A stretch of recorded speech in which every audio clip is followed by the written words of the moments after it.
Hello learners, मैं Naresh Kumar Kumar classes में आप लोगों का स्वागत करता हूं। लर्नर्स, हम लोग पढ़ रहे हैं क्लास 10th ज्योग्राफी से चैप्टर नंबर 6 मैन्युफैक्चरिंग इंडस्ट्रीज़ के बारे में। और अब तक हम लोगों ने मैन्युफैक्चरिंग इंडस्ट्रीज़ क्या होती हैं, कौन कौन से फैक्टर्स हैं जो मैन्युफैक्चरिंग इंडस्ट्रीज़ की लोकेशन को इन्फ्लुएंस करते हैं, और इसके क्लासिफिकेशन के बारे में हमने पढ़ लिया था। आज हम लोग पढ़ेंगे industrial pollution and environmental degradation के बारे में। इंडस्ट्रीज़ के द्वारा जो पॉल्यूशन होता है, जिसको हम लोग पर्यावरण की से लेके चल रहे हैं इसको, और इन्वायरमेंटल डिग्रेडेशन, जो हमारे इन्वायरमेंट का जो डिग्रेडेशन हो रहा है लगातार, हम इसके बारे में इसके अंदर जो है स्टडी करने वाले हैं। चलिए शुरू करते हैं। Although industries contribute significantly to India's economic growth and development, the increase in pollution of land, water, air, noise, and resulting degradation of environment that they have caused cannot be overlooked. तो कह रहे हैं, हमें जो इन्होंने बताया है कि जो इंडस्ट्रीज़ हैं वो कंट्रीब्यूट करती हैं सिग्निफिकेंट तरीके से इंडिया की इकोनॉमिक ग्रोथ में और डेवलपमेंट में। और इसके साथ साथ जो इंक्रीज़ हो रहा है इंडस्ट्रीज़ में, जो लगातार इंडस्ट्रीज़ की वजह से जो लगातार ग्रोथ हो रही है, उसमें कहीं ना कहीं increase in pollution of land, water, air, noise etcetera हुए हैं, जिसकी वजह से डिग्रेडेशन ऑफ एनवायरनमेंट हमें देखने को मिल रहा है, जो कि कॉज्ड हुआ है इन सब की वजह से, कैन नॉट बी ओवरलुक्ड। और हमने इसके पीछे क्या कारण रहे उनको कभी देखा ही नहीं। Industries are responsible for 4 types of pollution. Industries 4 तरीके के पॉल्यूशंस के लिए जिम्मेदार हैं: air, water, land and noise. The polluting industries also include thermal power plants. ये कह रहे हैं कि जो पॉल्यूटिंग इंडस्ट्रीज हैं इनमें थर्मल पावर प्लांट्स को भी हम इंक्लूड कर चल रहे हैं। अब सबसे पहले बात कर रहे हैं एयर पॉल्यूशन की। ये क्या होता है? Air pollution is caused bye the presence of high proportion of undesirable gases such as sulfur dioxide and carbon monoxide। Air pollution जो है, जिसको हम लोग वायु प्रदूषण कहते हैं, ये basically high proportion of undesirable gases जैसे कि सल्फर डाइऑक्साइड और कार्बन मोनोऑक्साइड, इनकी प्रेजेंस से हमारे एटमॉस्फेयर में ये पॉल्यूशन हमें देखने को मिलता है, air pollution. Airborne particulate materials contain both solid and liquid particles। कह रहे हैं कि जो एयरबॉर्न particulate materials होते हैं, इनके अंदर सॉलिड और लिक्विड दोनों तरीके के पार्टिकल्स होते हैं, जैसे कि dust, sprays, mist and smoke. ये सभी जो हैं जिम्मेदार है एयर पॉल्यूशन के लिए। Smoke is emitted by chemical industries. Smoke जो होता है वो बेसिकली केमिकल इंडस्ट्रीज के द्वारा या पेपर फैक्ट्रीज के द्वारा जो है निकलता है। ब्रिक क्लिन से भी जो है इसको निकल आते हैं। रिफाइनरीज और smelting plants, burning of fossil fuels in big and small factories that ignore pollution norms etcetera, वहाँ सभी से जो है स्मोक बड़े पैमाने पर जो है निकलता है। Toxic gas leaks can be very hazards with long term effects. हमें ये कह रहे हैं कि जो बड़े पैमाने पर जहरीली गैसों का जो रिसाव हो जाता है, वो एक बड़ी आपदा का जो है रूप ले लेता है, और इसके इफेक्ट लॉन्ग टर्म तक देखने को मिलते हैं। Are you aware of the Bhopal gas tragedy that occurred? क्या आप भोपाल गैस ट्रेजेडी के बारे में जानते हैं, जो कि पीछे हो चुकी है? Air pollution adversely affect human health. वायु प्रदूषण जो है ह्यूमन की हेल्थ को बहुत बुरी तरह प्रभावित करता है, एनिमल्स को भी प्रभावित करता है, प्लांट्स, बिल्डिंग्स और एटमॉस्फेयर एज अ होल। इन सभी को जो है अल्टीमेटली वो इफेक्ट करता ही है। तो ये तो रही बात एयर पॉल्यूशन की। अगर हम बात करें water pollution is caused by organic and inorganic industrial waste and effluent discharge into rivers. कह रहे हैं कि जो वाटर पॉल्यूशन है वो ऑर्गेनिक और इनऑर्गेनिक इंडस्ट्रियल वेस्ट और एफ्लुएंट्स की वजह से होता है, जो कि डिस्चार्ज किए जाते हैं रिवर्स में। The main culprits in this regard are paper, pulp, chemical, textile and dyeing and petroleum refineries, tanneries and electroplating industries that let out dyes, detergents, acids, salt and heavy metals like lead and mercury, pesticides, fertilizers, synthetic chemicals with carbon, plastic and rubber etc. into the water bodies। कह रहे हैं कि जो main culprit हैं, जो मुख्य गुनाहगार जो लोग जिसे कहते हैं वाटर पॉल्यूशन के, वो paper, pulp, chemical, textile industries हैं, पेट्रोलियम रिफाइनरीज हैं, टैनरीज हैं, और जो इलेक्ट्रोप्लेटिंग इंडस्ट्रीज हैं जहाँ पर दो या दो से अधिक मेटल्स को जो है एक दूसरे को परत के रूप में चढ़ाया जिससे कि वो उनको जंग ना लगे, वो इलेक्ट्रोप्लेटिंग इंडस्ट्रीज़ हैं। इसके साथ साथ dyes, detergents, acids, salt, heavy metal जैसे कि lead, mercury, pesticides, fertilisers, synthetic chemicals with carbon, plastic and rubber, ये सब जब वाटर बॉडीज में मिल जाते हैं तो हमारे वाटर को ये पॉल्यूटेड कर देते हैं। Fly ash, phosphogypsum and iron steel slags, ये भी मेजर सॉलिड वेस्ट है जो कि हमें वाटर के अंदर देखने को मिलते हैं और जो वाटर को बड़े पैमाने पर पॉल्यूट करते हैं इंडिया के अंदर। फिर अगर हम बात आगे चलें thermal pollution of water occurs when hot water from factories and thermal plants is drain into rivers and ponds before cooling. Thermal pollution जो है बेसिकली वाटर का हमें तब देखने को मिलता है जब फैक्ट्रीज या थर्मल पावर प्लांट से हॉट वाटर ड्रेन्ड कर दिया जाता है रिवर्स में या पॉन्ड्स में बिना इनको कूल किए। What could be the effect on aquatic life, और आप सोच सकते हैं कि इसका इफेक्ट एक्वेटिक जो जल में जो जीवन है, जो नदियों में जीवन, उनके ऊपर क्या इफेक्ट पड़ता होगा इसका। Waste from nuclear power plants, nuclear and weapon production facilities cause cancers, birth defects and miscarriages.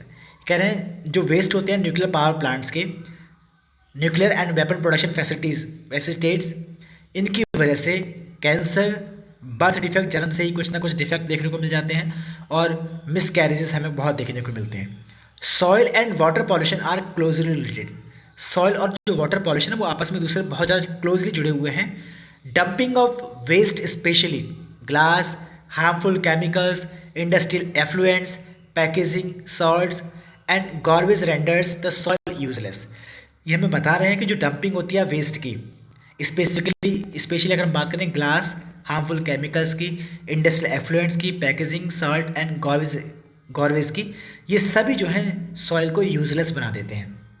Rain water percolates to the soil carrying the pollutants to the ground and the ground water also gets contaminated. जो rain water होता है वो क्या करता है, जो भी ये बाहर कंटामिनेट हैं इनको जो है अपने साथ जो है ज़मीन के अंदर तक ले जाता है और अंदर जाकर ये ग्राउंड वाटर को भी जो है पॉल्यूटेट करता है, कंटामिनेट कर देता है।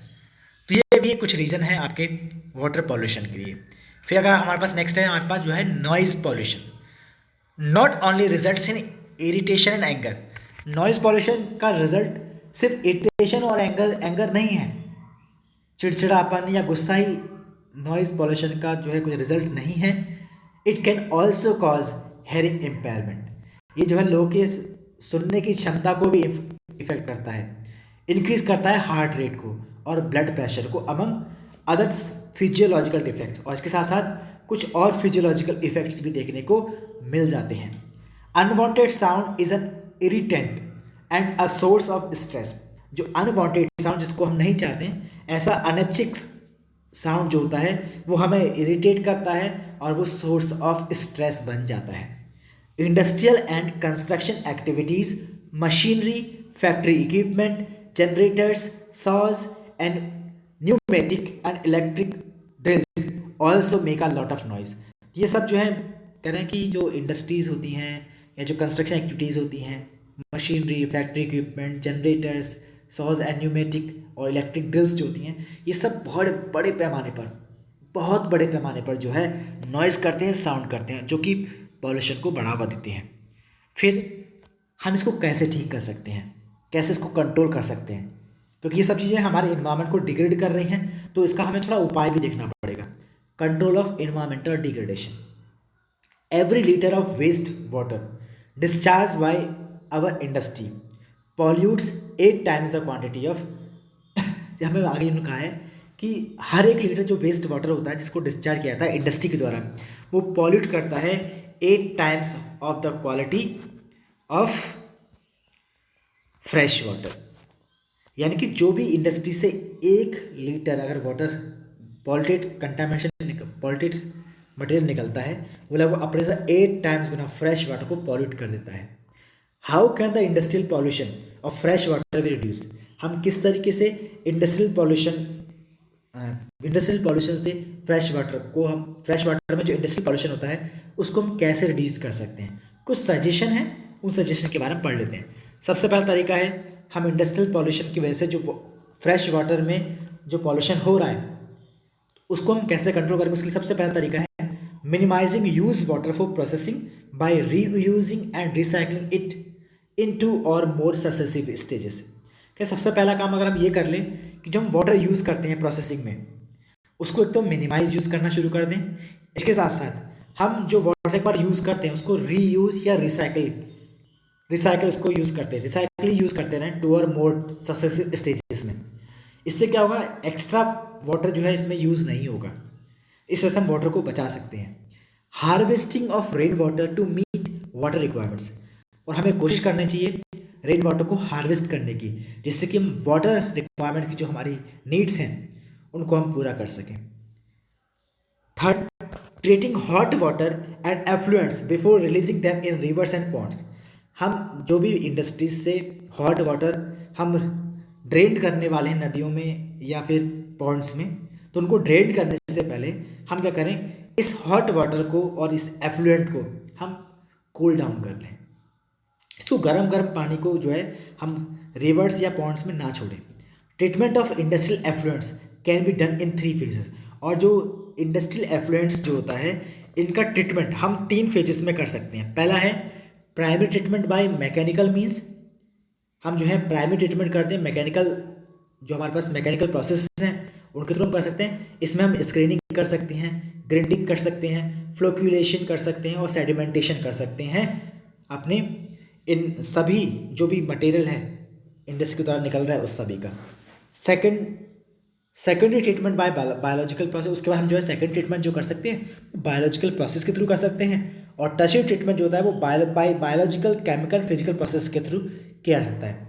इसमें हम रिसाइकलिंग ऑफ वेस्ट वाटर जो है इन्वॉल्व कर चलते हैं। अगर हम ये चीज़ प्रॉपर कर लें तो इस तरीके से हम जो है बड़े पैमाने पर वाटर जो पॉल्यूशन होता है उसको कंट्रोल कर सकते हैं। Over drawing of ground water reserves by industry where there is a threat to groundwater resources also needs to be regulated legally। कि हम जो हद से ज़्यादा ग्राउंड वाटर रिजर्व्स को ओवर ड्रॉ कर रहे हैं, खासतौर पर इंडस्ट्रीज़ के लिए बात बोल रहे हैं कि इंडस्ट्रीज़ के द्वारा बड़े पैमाने पर जो ग्राउंड वाटर रिजर्व्स हैं उनको ओवर ड्रॉ किया जा रहा है, वो बड़े पैमाने पर खतरा है ग्राउंड वाटर रिसोर्सेज के लिए। इसलिए ज़रूरत है इनको रेगुलेट करने के लीगल तरीके से। Particulate matter in the air can be reduced by fitting smokestacks to factories with electrostatic precipitators। कह रहे हैं जो particulate matter होते हैं एयर के अंदर उनको भी हम रिड्यूस कर सकते हैं। जो इंडस्ट्रीज से फैक्ट्रीज से जो स्मोक निकलता है उसके लिए हम क्या करें, जो स्मोक स्टैक्स को जो हम फैक्ट्रीज में लगा सकते हैं, जिससे इलेक्ट्रोस्टैटिक प्रेसिपिटेटर्स के थ्रू हम जो है कोशिश कर सकते हैं, या फैब्रिक फिल्टर्स, स्क्रबर्स और इनर्शियल सेपरेटर्स के थ्रू हम जो है स्मोक में जो बड़े पैमाने पर कंटामिनेंट होते हैं उनको हम काफ़ी पैमाने पर रिड्यूस कर सकते हैं, और इससे एयर पॉल्यूशन पर कंट्रोल किया जा सकता है। Smoke can be reduce by using oil और gas instead of coal in factories में जो बड़े पैमाने पर कोयला यूज़ होता है उस कोयले को यूज़ ना कर हम जो उनकी जगह पर ऑयल या गैस को यूज़ करके भी हम बहुत बड़े पैमाने पर जो है स्मोक को रिड्यूस कर सकते हैं।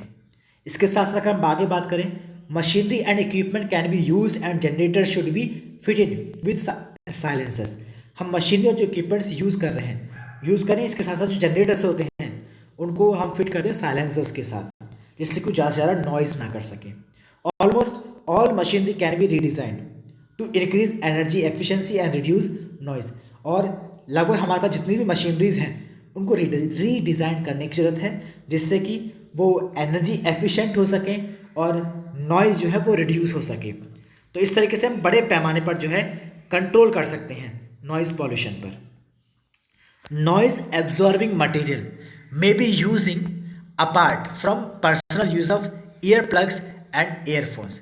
क्या नॉइज़ एब्जॉर्बिंग जो मटेरियल्स होते हैं उनको हम यूज़ कर सकते हैं, जैसे कि personal use of ear plugs and earphones etcetera के थ्रू भी। The challenge of sustainable development requirements requires integration of economic development with environmental concerns। तो यहाँ पे कह रहे हैं जो challenges हैं सस्टेनेबल डेवलपमेंट के, ये रिक्वायर्स, ये लोग ये मांगते हैं इंटीग्रेशन ऑफ इकोनॉमिक डेवलपमेंट को, जो भी इकोनॉमिक डेवलपमेंट है उसका इंटीग्रेशन हो इन्वायरमेंटल कंसर्न्स के साथ। तो इस तरीके से हम जो है सस्टेनेबल डेवलपमेंट को जो है इजीली अचीव कर भी सकते हैं। अब यहाँ पर बात कर रहे हैं एनटीपीसी का एग्जाम्पल लेकर आ रहा हूँ, उसको थोड़ा सा पढ़ लेते हैं। NTPC shows the way, NTPC ने एक रास्ता दिखाया है, थोड़ा उसके बारे में भी पढ़ लेते हैं। NTPC is a major power providing corporation in India. India में एनटीपीसी जो है एक बहुत बड़ा पावर प्रोवाइडिंग कॉरपोरेशन है। It has ISO certification for EMS, environment management system के लिए इसका अपना एक आईएसओ सर्टिफिकेशन है, यानी कि इसको आईएसओ सर्टिफिकेशन मिल रखा है इन्वायरमेंट मैनेजमेंट सिस्टम के लिए 14001 के नाम से। The corporation has a proactive approach for preserving the natural environment and resources like water, oil and gas and fuel in places where it is setting up power plants. ये हमें बता रहे हैं कि जो कॉरपोरेशन है एनटीपीसी, ये proactive approach के साथ चलता है, जिसमें वो प्रिजर्व करने की बात करता है नेचुरल एनवायरनमेंट को एंड रिसोर्सेज को, जैसे कि water, oil and gas and fuels in place, जहाँ पर इसने अपने पावर प्लांट सेटअप किए हैं उन जगह पर ये वाटर, ऑयल एंड गैस और फ्यूल्स, इन सभी रिसोर्सेज को प्रिजर्व करने की अप्रोच के साथ चलता है। This has been possible through, और ऐसा पॉसिबल कैसे हुआ है? वो पॉसिबल हुआ है इन तरीकों की वजह से। First, optimum utilisation of equipment, adopting latest techniques and upgrading existing equipments. NTPC क्या करता है कि जो भी इसके पास इक्विपमेंट्स हैं उनका ऑप्टिमम यूटिलाइजेशन करता है। कैसे?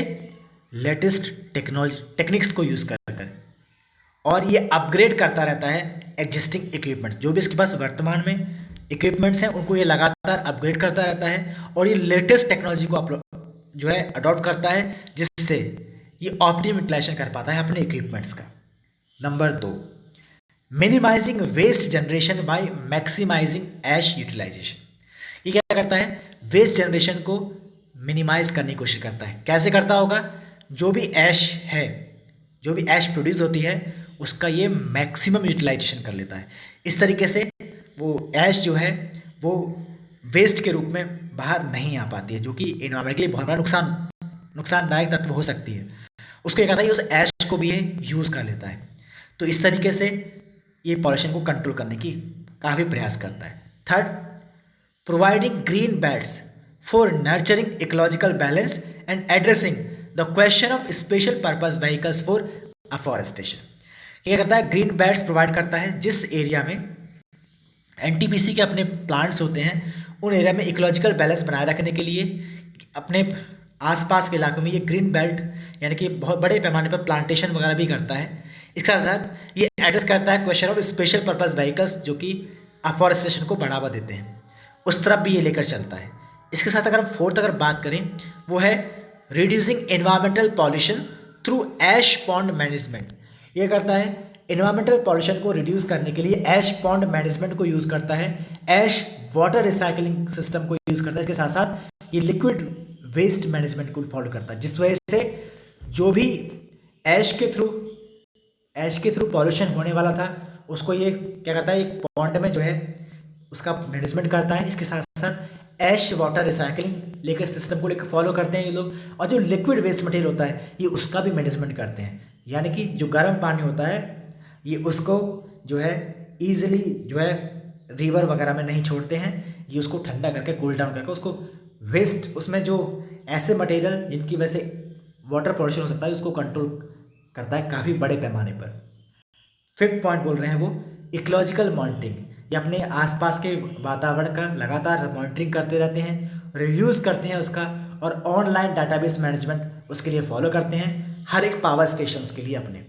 तो इस तरीके से ये बहुत बड़े पैमाने पर जो है पॉल्यूशन को कंट्रोल करने की कोशिश करते हैं अपने इस वर्क के साथ साथ। तो इसलिए एक बहुत बड़ा पैमाना जो है दूसरी कंपनियों, दूसरी इंडस्ट्री के लिए एनटीपीसी ने रखा है। ये आप देख सकते हैं अपने आसपास के एरिया में, देखो कैसे उसने बड़े पैमाने पर जो है प्लांटेशन कर रखा है। तो ये इसी के उसमें आ रहा है। ठीक है, उससे पहले हम एक चीज़ और देखें, मैप देखते, मैप दे रखा था इन्होंने। ये कुछ थर्मल सॉफ्टवेयर टेक्नोलॉजी पार्क हैं जो कि इंडिया के अंदर देखने को मिल जाते हैं, सॉफ्टवेयर टेक्नोलॉजी पार्क। तो लोकेशन कहाँ कहाँ है थोड़ा ये देख लीजिए। एक तो है श्रीनगर जो कि जम्मू एंड कश्मीर में है, मोहाली ये आपका पंजाब में, नोएडा यूपी में, जयपुर आपका राजस्थान में पड़ जाता है, गांधीनगर गुजरात में है, इंदौर मध्य प्रदेश में, कोलकाता देखिए ये वेस्ट बंगाल, ऊपर गुवाहाटी ये आसाम में है, नीचे तरफ है भुवनेश्वर ये आपका उड़ीसा में है, विशाखापट्टनम ये आंध्र प्रदेश में, हैदराबाद तेलंगाना में हो गया आपका। इसके साथ नीचे आएंगे बेंगलोर ये आपका कर्नाटका में हो गया, मैसूर ये भी कर्नाटका में, चेन्नई तमिलनाडु में, तिरुवनंतपुरम ये आपका केरला में। इसमें आपके लिए जो बहुत इंपॉर्टेंट जो सॉफ्टवेयर टेक्नोलॉजी पार्क की अगर बात करते हैं तो वो है बेंगलुरु। बेंगलुरु को इंडिया का IT सिटी कहा जाता है, इसको हम सिलिकॉन वैली के नाम से भी जानते हैं। तो ये थोड़ा आपको ध्यान रखना पड़ेगा, इंडिया के कुछ सॉफ्टवेयर टेक्नोलॉजी पार्क कहाँ कहाँ पर है। मुंबई पुणे भी थोड़ा ध्यान रखिएगा, ये महाराष्ट्र में पड़ते हैं, मुंबई पुणे। तो इसी के साथ ये हमारा चैप्टर जो है यहीं पर अब जो है ख़त्म हो रहा है, और हम लोग मिलेंगे आपसे नेक्स्ट वीडियो में, जो कि हमारे पास नेक्स्ट चैप्टर के साथ होगी। लास्ट चैप्टर होगा हमारा वो लाइफलाइंस के बारे में, तो उसको हम नेक्स्ट वीडियो में देखेंगे। जो लोग अभी चैनल पर नए हैं, जिन्होंने चैनल को सब्सक्राइब नहीं किया है, वो चैनल को सब्सक्राइब कर लें, वीडियो को लाइक कमेंट शेयर जरूर करें। Thank you.